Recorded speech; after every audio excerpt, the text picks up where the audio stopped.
In 1995, Malawi's top soldier, General Manken Chigawa, the Commander General of the Malawi Army, or what we call today the Malawi Defence Force, MDF, was killed at the roadside market while buying vegetables. You heard that right, not in a battlefield, not in a barracks, not in an accident involving a convoy. And that detail, small, almost insulting in its simplicity, is exactly why this case has never sat right with the public. Malawians never and still don't believe that the commander of the defense force would simply be randomly taken out in a rural trading point near the Mozambique border. The question isn't only who pulled the trigger. The question is, how did they know he was going to be there without his security? Who had the confidence that they could get away with it? This is the death of General Manken Chigawa, commander of the Malawi Defence Force, who was shot dead on 18th of April 1995 at Tsangano in Nchewu district close to the Mozambique border.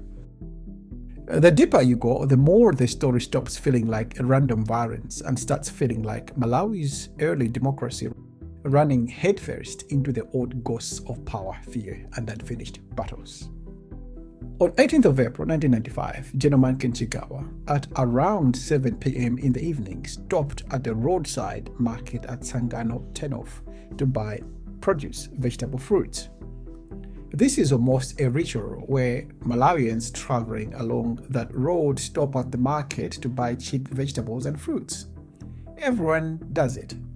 It is almost a small footnote for people traveling between the two cities of Lilongwe and Blantyre. But this stop forms the entire foundation of the case because it suggests that General Chigawa was moving without security, which was the case from what we know. It appeared that General Chigawa loved blending into normal life. That day, he was traveling in his personal Mercedes-Benz. And most chilling of all, he was not expecting any danger. It is reported that he left his gun in the car while he was buying the vegetables and fruits. After all, it was around 7 p.m., way too early into the night for anyone to be concerned with robbery. But soon after he stopped, General Manken Chigawa was attacked by multiple criminals. The reason given for the attack was a carjack. So these men were attempting to steal the general's car. They targeted his Mercedes-Benz allegedly. A bit suspicious because carjackers at the time frequently targeted SUVs. But the public did not swallow it easily because carjacking gone wrong sounds believable until you say the victim's title out loud: Commander of the Malawi Defence Force, General Manken Chigawa. In 1995, the country of Malawi had just emerged from a long dictatorship of Dr Banda and the MCP, nearly 40 years. The previous year, in 1994, Malawi had voted its second president and the first in the multiparty era, Dr Bakili Muluzi and his political party, the UDF, into power. Therefore, in a country still adjusting to multi-party democracy, political freedom, and adjusting to what power looked like without Kamuzu Banda at the center, this wasn't just a murder. It felt like someone somewhere was sending a message. But who? The crime scene itself became part of the mystery. There was chaos after the general was shot and killed. There was commotion, a lot of running around and shouting. And in that chaos, something happened that would poison the investigation from the very beginning. The locals, led by 3 men, descended on the suspects, though they had a gun, which was very brave of the locals. The suspects were chased, but one of them was caught by the civilians. But he wasn't handed over to the police or the courtroom. In true Malawian fashion of instant justice, he was beaten to death by the mob before police could take him into custody. The rest of the assailants crossed the border and fled into Mozambique. Mozambique is literally across the road. This was the first time Malawi had lost an active serving army general. We're still in these circumstances. That single moment matters more than people realized at the time, because once that one suspect had died, the investigators didn't just lose a person, they lost potential confession. They lost names, weapons links, and the ability to test whether the robbery story was even true. The case's first crucial piece of evidence was erased by public rage. And when that happens, normally the truth doesn't become clearer. It becomes a battlefield, as we shall see in this case.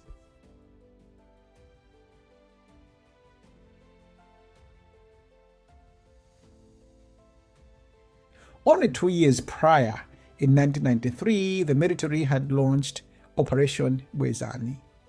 This was a massive turning point where the army disarmed the Malawi young pioneers, the feared paramilitary force that had protected the dictatorship of Dr. Banda and the MCP for decades. Operation Bwezani didn't just remove weapons, it changed the psychological balance of the country. For the first time, the military realized they were the true power brokers. They had broken the grip of the one-party state. General Manken Chigawa led the operation. For years, people believed the power base in Malawi was untouchable, protected by networks, fear, uniforms such as the MYP, and the rigid one-party system that didn't answer any questions whatsoever. Then suddenly, the military stepped into the political space in a way Malawians had never seen before, and General Manken Chigawa was in the thick of it.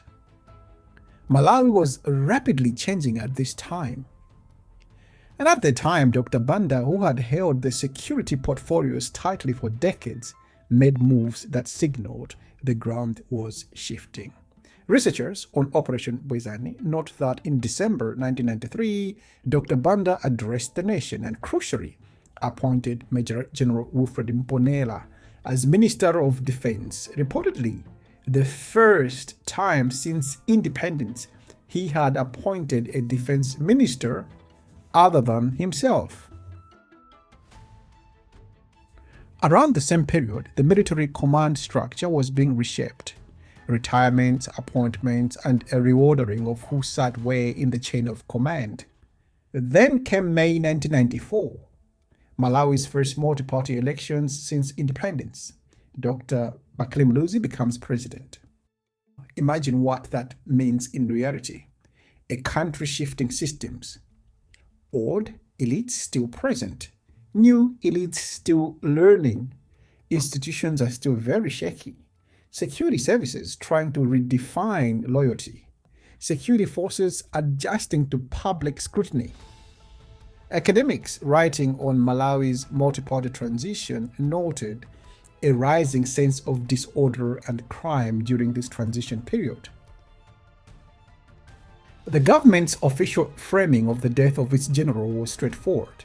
Armed assailants, an attempted vehicle theft, a shooting, a quick escape, possibly across the border. Yeah, that was that.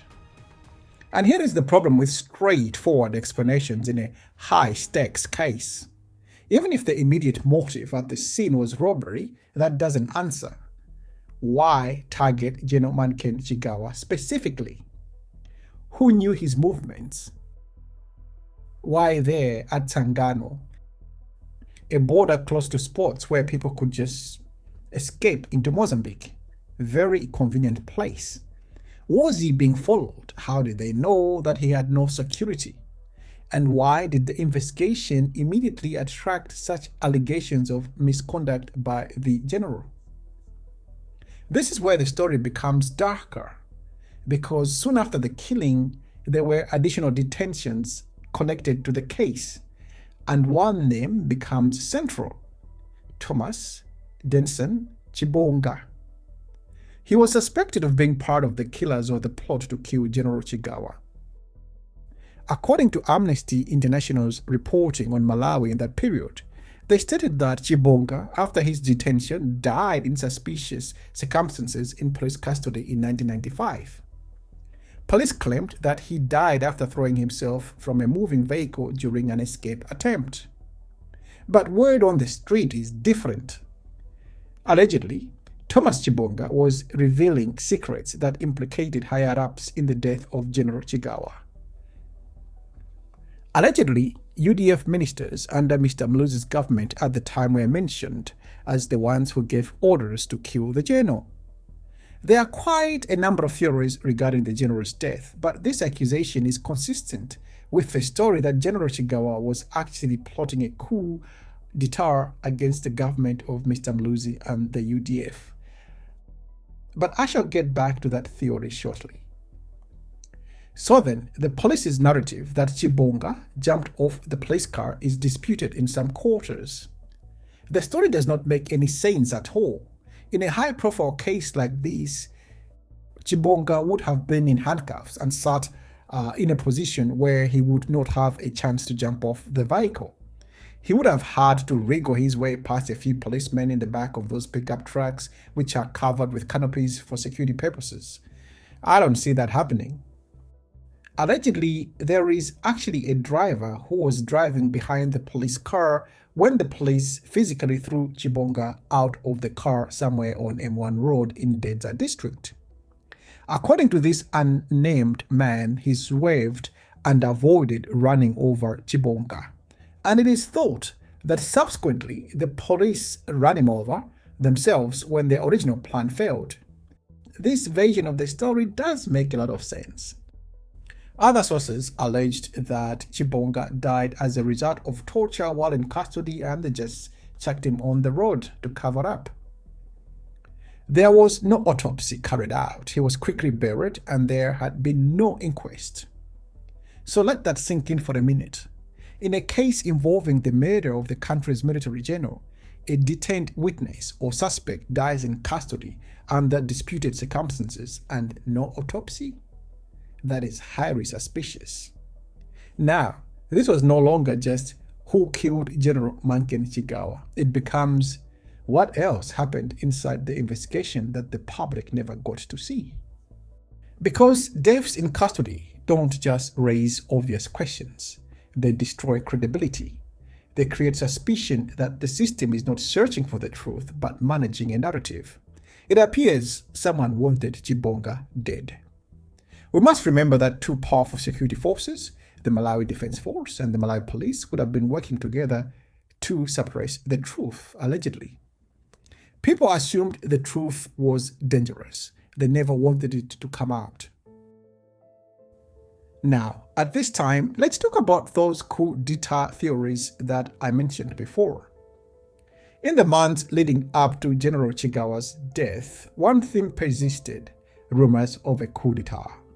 Intelligence circles were buzzing with reports that factions within the Malawi Defence Force were unhappy with the new democracy and the UDF government.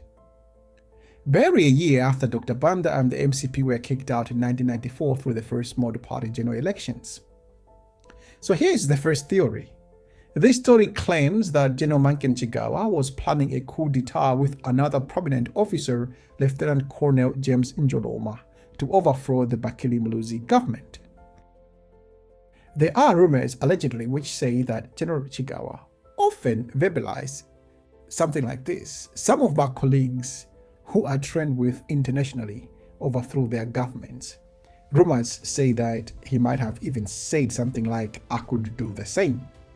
However, these are unconfirmed. We don't know the truth there. Lieutenant Colonel James Njoloma will feature heavily in the discussion from here, so keep his name in mind. It is claimed that General Chigawa was eliminated by the then ruling government. He was followed up by agents of the government and assassinated. It is easy to believe this story as the whole government narrative does not make sense. Additionally, it explains why the main suspect, Chibonga, was killed by the police with orders from above, as he was ratting out people who held power at the time. Here is the second theory, which contradicts the first. That name we mentioned earlier, Lieutenant Colonel James Njoloma, resurfaces. This rumor suggests that Colonel Njoloma was the main protagonist. He mobilized a group of soldiers within the barracks and were plotting a mutiny to topple Dr. Bakili Muluzi's government. Remember, this is all happening in 1995, a year after Dr. Muluzi came into power. There are some reports that Lieutenant Colonel Njoloma, an academic as well as a top soldier, was very, very critical of President Muluzi and his government. He believed the country was heading in the wrong direction under President Bakili Muluzi. He thought that the government policies of privatization, trade liberalization, and political shifts were dangerous for Malawi. Some people within the barracks even say that the plot was not so surprising because of how critical he was of the government. In this context, General Chigawa, a professional soldier loyal to the new constitutional order, would have been a major obstacle. General Manken Chigawa stood in the way of any military takeover. According to this rumor, the general was killed by his own men sent by Njoloma to clear the path for the coup. If you're thinking, well, this was just another of those rumors, here is what happened after. Lieutenant Colonel James Njoloma was betrayed by fellow soldiers who alerted the authorities about the plot.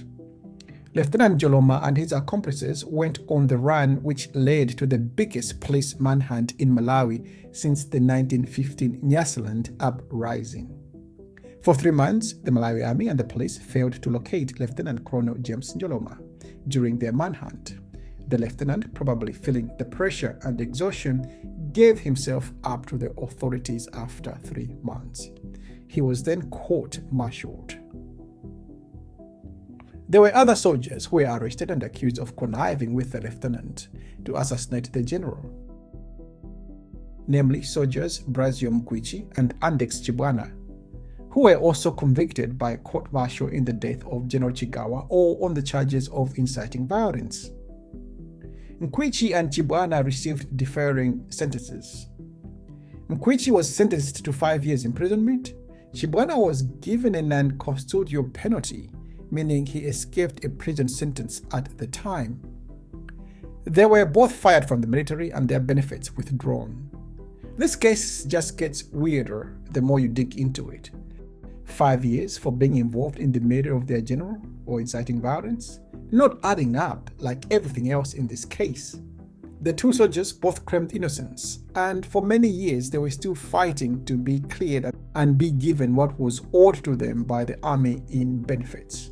Lieutenant Colonel Njoloma himself was sentenced to 15 years in prison, confirming a plot everyone and their dog had suspected. But again, 15 years for attempting to overthrow the government. People get shot for it. But the story does not end there. Here is a twist that makes history dizzy. Lieutenant Njoloma died in prison in June 1998, about 3 years after his imprisonment, allegedly after a very short illness in prison in Zomba. His death remains unexplained. Again, there was no autopsy done. That same year, in November 1998, after Njoloma's death, the Malawi Supreme Court quashed his sentencing. The court cleared him of the charges. The Supreme Court found that the court-martial, which sat at Salima in August 1995, assisted by a High Court judge, had no jurisdiction to try Lieutenant Colonel James Njoloma, as the relevant act provided that officers above the rank of captain could only be tried in the High Court. So then, in death, Njoloma was cleared.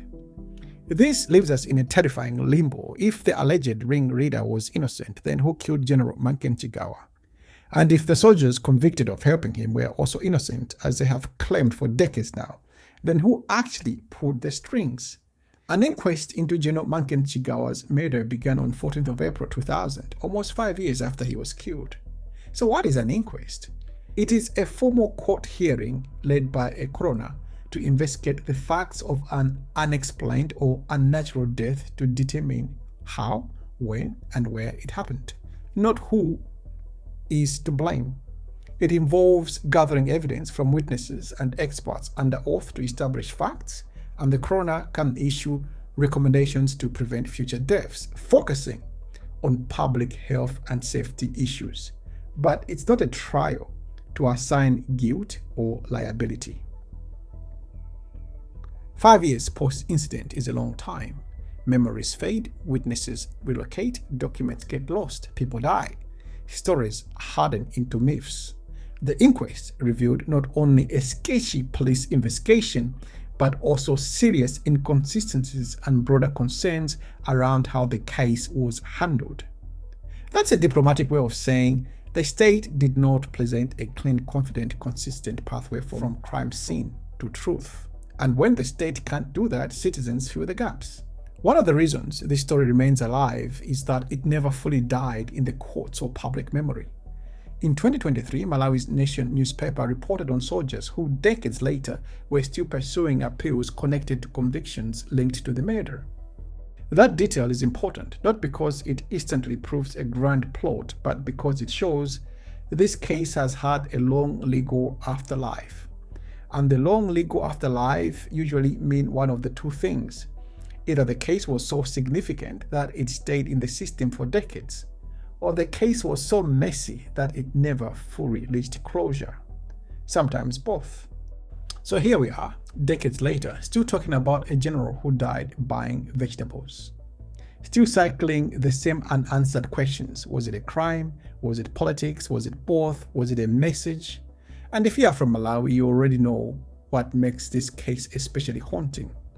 It's not only the murder, it's the mob justice, the death in custody, the long wait for an inquest, the official explanations that didn't seal the cracks. In true crime, closure usually comes in one of two forms: a conviction that feels believable, or a truth that feels complete. And in the death of General Manken Chigawa, Malawi has lived too long with something else. The story simply doesn't add up. I'll see you later.